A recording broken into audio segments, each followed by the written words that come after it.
The Prophet ﷺ said that when the believer is placed into their grave and they hear the final footsteps of their family leaving, the punishment comes. And as the punishment comes from above, your prayer stands up and it puts its hand up and says, "Ma qibali madkhal." You will not pass through me. So the prayer guards your head. And then the punishment comes to you from your right side. And the Prophet ﷺ said, your siyam, your fasting rises and stands guard and says, "Ma qibali madkhal." You will not pass through me.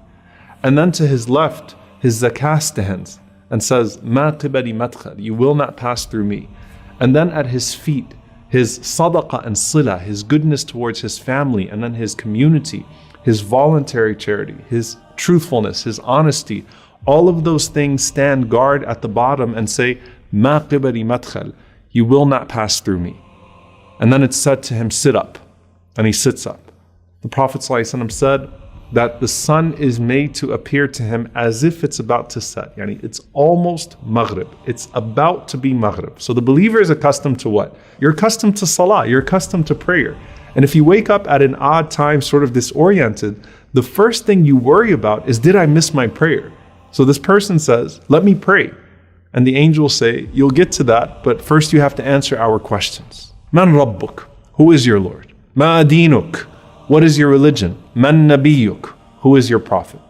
Now the only way you're going to be able to answer who your Lord is if you used to worship him. And the only way you're going to be able to answer what your religion is if you actually used to practice it.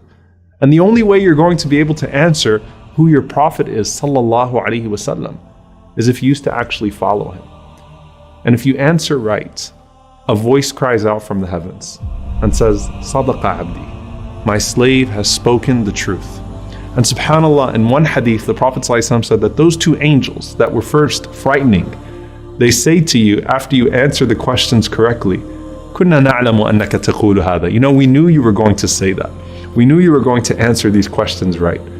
And Allah subhanahu wa ta'ala then calls out, supply him with the furnishings from Jannah. Clothe him from the clothes of paradise. Open for him a gate to paradise so that some of its fragrance comes to him in his grave. And then his grave is expanded for him as far as his eye can see. And then at that point, you are laying in the clothes of Jannah with a window to Jannah. And everything starts to feel like Jannah, starts to feel like paradise.